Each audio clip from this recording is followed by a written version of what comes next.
Hello and welcome. If you're new here, my name is Joe, and I rant about the things that I think we need to do to prepare for the coming effects of climate change. If you've been here before, welcome back. In this video, this will be part 2 in a multi-part series of how and why to replace capitalism.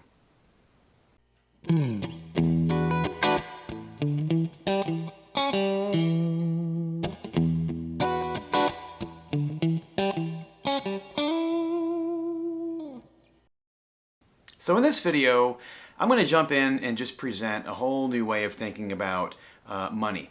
Capital refers to money. It refers to profiteering. By definition, capitalism specifically allows for capital accumulation and the idea that everything is privately owned, or manufacturing anyway, for profit. That we can see what this has done to the world. We live in a world that is polluted. There's massive inequality on so many levels, and it's a very unsustainable way of doing things, especially given the coming climate crisis that we will have to deal with. So whether anyone likes it or not, change is coming, and well, either we need to change or we're not going to be around to change. So here's what I would propose, and before I say any more, I should point out some of what I'm going to describe will probably sound like socialism to some. But there's also nothing that I'll be describing that can't happen under our current Constitution. Our Constitution dictates our form of government, how we choose to govern ourselves. It does not dictate the economic system that we use. So if our economic system is the problem, and democracy, in theory, which is it's been corrupted by the rich ever since the beginning, but it still is democracy. It's still the best form of government available so far. There's no reason why we shouldn't improve upon that. But again, there's nothing being proposed here that runs counter to a democratic form of government and to anything that our Constitution lays out. But what I think we should do is evaluate how we earn money, how jobs allow people to earn money, and then spend that money. There's a saying about how time is money, and it's true. I mean, if you work a 40-hour-a-week job, and if you're salaried, you probably work a lot more than that. But let's just assume that everything's based on a 40-hour work week. At least that's what you're compensated for. So whether you're on salary, whether it's wages, 40 hours a week times, just to make the math easy, let's say 50 weeks in a year. 40 times 50 is 2,000. So you're expected to work 2,000 hours per year. Now granted, there's vacation time, there's sick time, personal time, holidays, so it's not going to be 2,000. In fact, let's just call it 1,600 hours. Let's just say by the end of the year, when you take away vacations and holidays and sick time and so forth, let's just make the math easy and call it 40 hours a week that people should be expected to work in a full-time equivalent position. So 1,600 hours per year, over 10 years, that's 16,000 hours. But there's no reason why we can't approach this from the standpoint of instead of earning money in exchange for your time, what you earn for your time is other people's time. So let me explain. Let's say you buy a house, or you want to buy a house. Instead of buying what someone else is trying to sell it to you for, what if every part of the process of building a house, in fact, every part of the process of doing everything, manufacturing the components that become other things like computers or cars or houses, or providing services or whatever it is. If we figure out how many hours it takes to do every little thing, how many hours goes into growing food, how many hours goes into transportation, we eventually could work out, well, if we build a house for somebody, how many human hours did it take to come up with the materials that went into the house, to transport those materials, to shape them or manufacture them into whatever the final product was, to manufacture those components on site, to build the house. There's work that has to be done to the land, finishing work, landscaping, from the time it's an empty lot to the time it's a final house. how many hours went into building that house? Let's say it's 15,000 hours. All right, well, to buy this house, you owe the community 15,000 hours. So if you're putting in 1,600 hours per year, and granted, those hours also go into, let's say, everything that you buy. You get a car. Well, that's the equivalent of so many hours you now need to pay back into society. If you go grocery shopping once a week, you're walking out of there with the equivalent of however many hours it took to grow those items, transport those items, package those items, store those items, and make them available for sale wherever you got them. Again, if we figure out how many hours went into everything, and that's what you paid for, you'd be exchanging your time for someone else's time.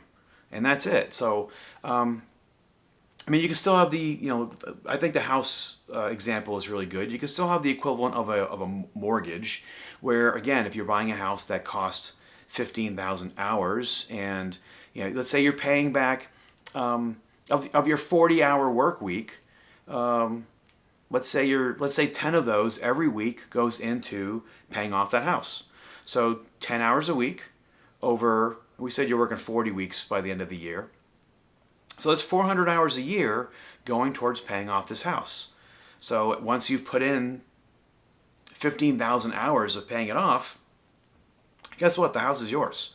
And at that point, maybe you've done some upgrades that you now owe on. You've purchased other things, but all things being equal, however many years it takes to pay off this house, let's say that, once you've done that, you're like, well, you know what?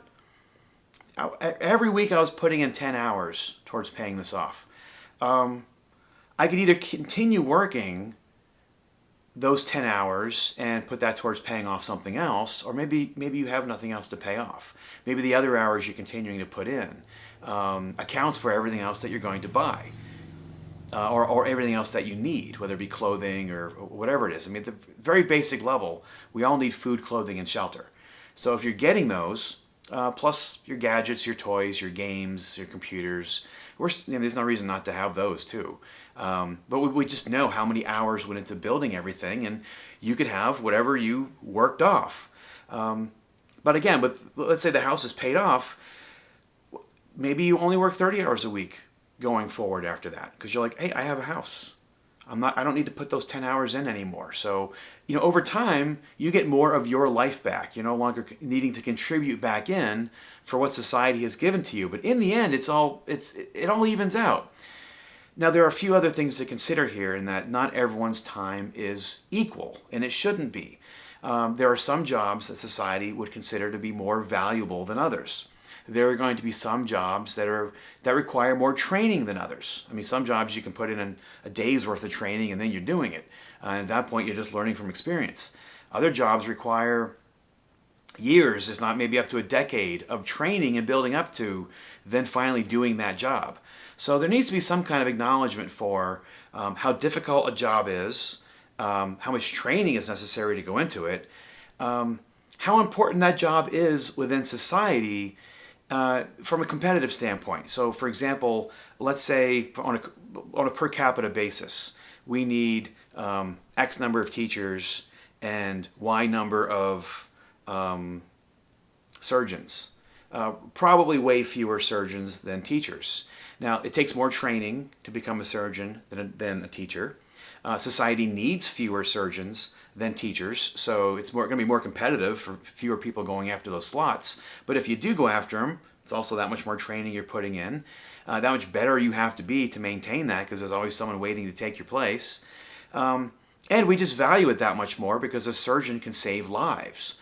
So it might be worth actually taking all these different jobs that exist in society and putting them on a tiered level based on importance, and saying, well, if you have a tier 1 position, this could be something that you get with very little training. Call it the job that anyone can get after a high school equivalency education.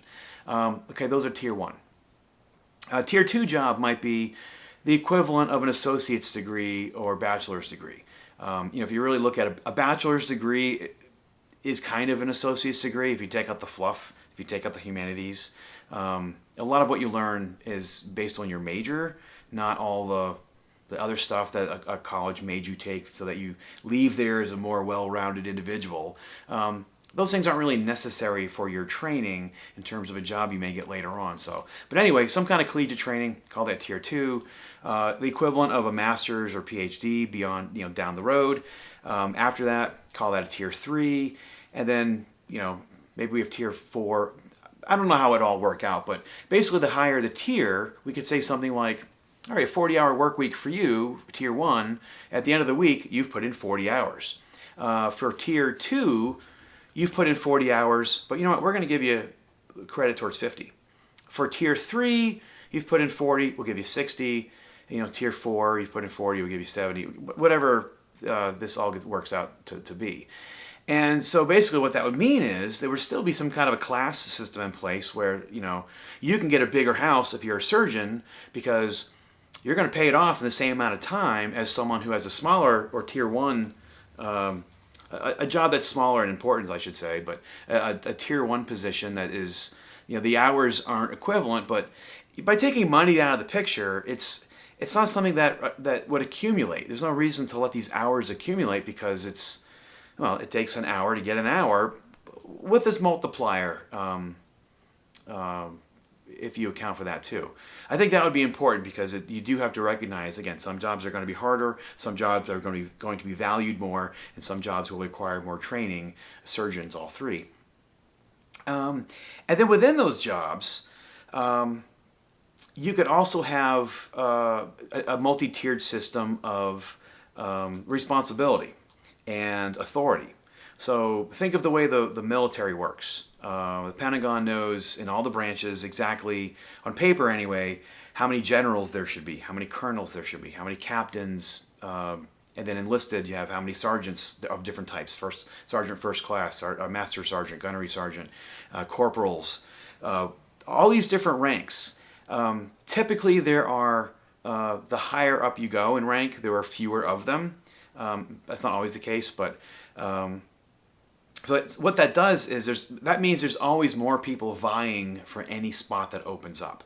So, and another thing we can do in terms of the jobs that people are asked to do is if you're working a job in exchange for what society gives back to you.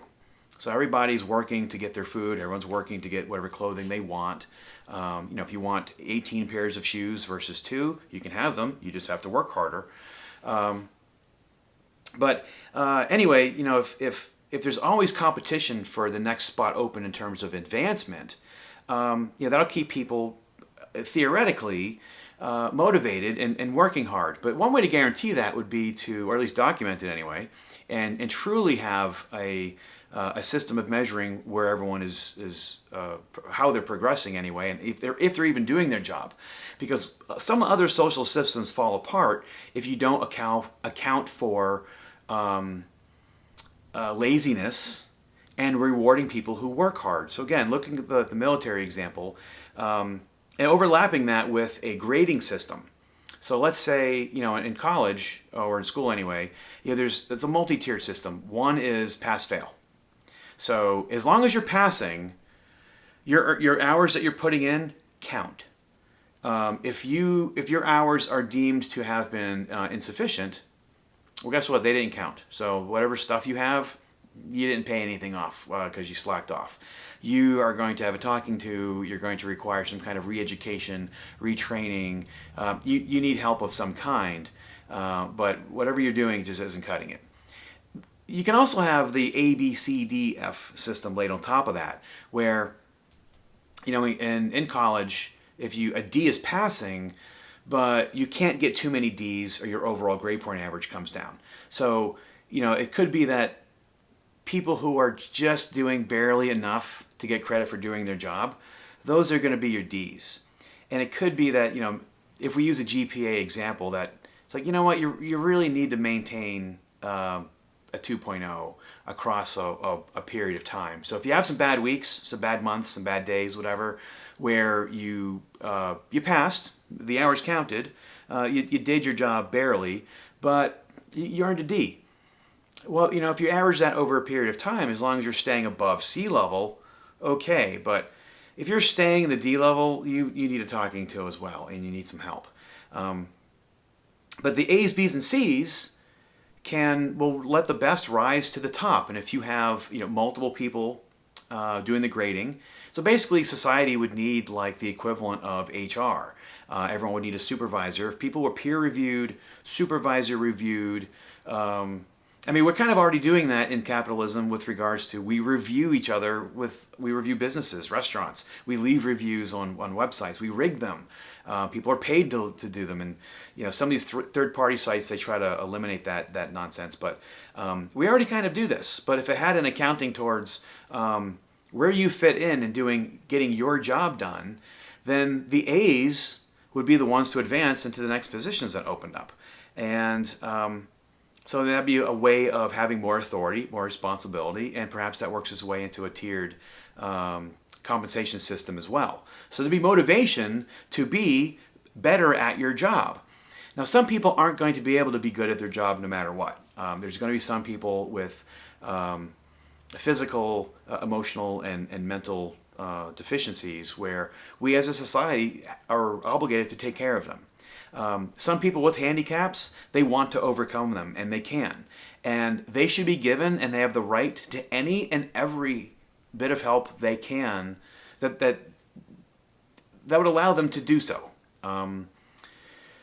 Because it shouldn't really come down to, right now the level of competition in society it's each man or woman for him or herself. We don't work in a very cooperative way because that's what capitalism encourages. It is really, kill or be killed. So in a more of a cooperative society, you want to give those who need a little help, give them whatever they need if that's what they want. Not everybody's going to be able to overcome it, and we'll account for that in terms of, if we think of all the hours that we all need to put in to run society, there's just that many more that we all got to put in to account for those who can't work. I think also that kind of system, that kind of job system, it would do a couple of other things where the only jobs that would exist would be the ones that we all want to contribute our time towards existing. Silly jobs that, we would cut out a lot of stockbrokers and banking and financial jobs if we had a system where the only jobs that existed were the ones that we all needed to exist. We'd get rid of a lot of these jobs that people have in the financial sector where they're just making a lot of money because they know someone and they're somebody's nephew. Now, in any system like this, there will be a lot of administrative jobs, the equivalent of community HR. Communities need people who run the community. But I think at a personal level, nobody should need money if you're just getting credited hours for hours. Now, it doesn't make sense to do everything on a community level. We don't need a community laptop factory. Maybe those are more regional, national, international. There's still going to be trade of sorts. And there should be international currencies that account for that. Currency is very useful. Currency exists to make trade a lot easier. Instead of saying, hey, I'll give you 2 pigs for 3 chickens, it replaces a bartering system. And it requires a pricing system so that we all are kind of working on equal ground. But there's let the buyer beware. There's all kinds of fraud, and people get ripped off all the time. So one way to eliminate that again is if we're only working in a way that really benefits each other. One really good example would be automation. And let's say in a community where let's say there are 5,000 people in a community that are that are eligible to work. So 5,000 people putting in 40 hours a week is, what is that, 200,000? Whatever. So 200,000 hours a week this community is putting into just doing all the things they need to do. In addition to putting in time that ends up being traded for goods and services from elsewhere. But let's say the regional or local factory decides to install a whole bunch of robots, and those robots can replace 4,000 hours of human work every week. So in today's system, under capitalism, Robots that can do 4,000 hours of work per week means 100 people get laid off, 140-hour positions. So now 100 people don't have a job. But if we have a system where instead all of our jobs are really just, we're all doing the work that we all need to do in order to survive as a community, and that's how we, again, that's how we earn our money, by putting in our time. We would all encourage a bunch of automation, because now instead of the 200,000 hours that we all cumulatively have to put in every week, now we have to put in 196,000 hours.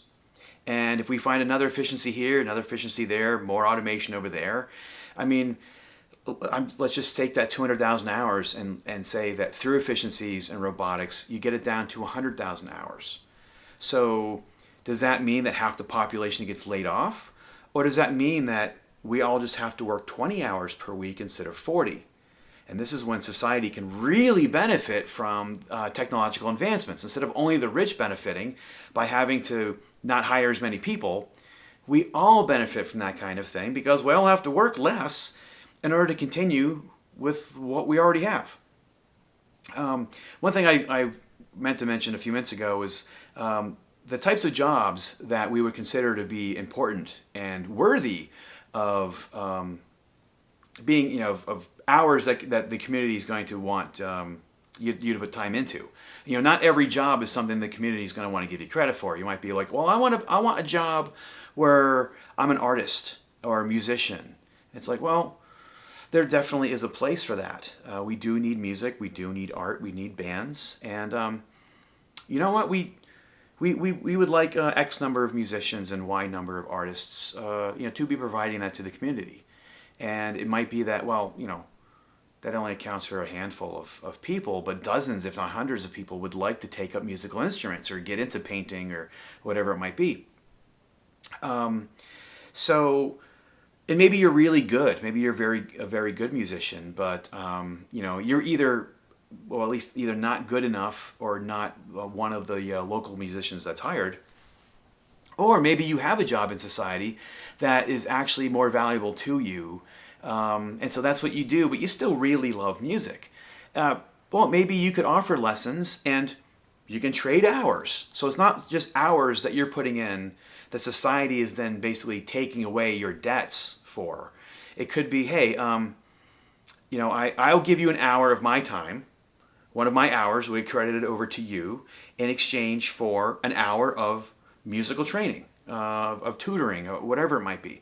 There can be all kinds of, off the books, but really it'd all be on the books, because we'd all be keeping track of these hours changing hands. And it's like, if you want to put in 10 hours a week into tutoring or training or, as an instructor of some kind, do that. And instead of it being hours that you're getting out of the community, it's hours that you're getting from individuals that you then can put towards paying off your stuff or giving to somebody else in exchange for their services. So, we can think beyond just what the community wants and needs, but at least the community on some level would still decide what jobs are the ones that we as a community are all chipping in for. And I think what one job we should consider is parents. Parenting is a job. And so let's say, for example, that for every couple that has a child, they each get a 20-hour per week subsidy. So a couple with a child, instead of both of them working 40 hours a week, one of them works 40, the other one doesn't. Or one works 20, the other works 20. One works 30, the other works 10, whatever. That child is the equivalent of 40 hours a week that the community is going to subsidize. So, because it's in our best interest, so that it would be in the community's best interest for that child to get the best possible upbringing. Again, we see it as each person for him or herself attitude in terms of, even when it comes to education, because it's almost like, well, if I can do something to sabotage your child's education, my child will have a better chance later on in getting the job that your child won't steal from mine, or whatever it is. If we're all just pitching in equally so that we all have to work less in the end, we all should want people to put in as much time as possible into being a good parent. And if you have another child, that's another 40 hours. You have another child, that's another 40 hours. And now you're you're not even working at all, and society actually owes you because it's an investment in, once that child is an adult, that adult is going to put in thousands or tens of thousands of hours back into the community, which is way more than the community will have put in into the raising of that child.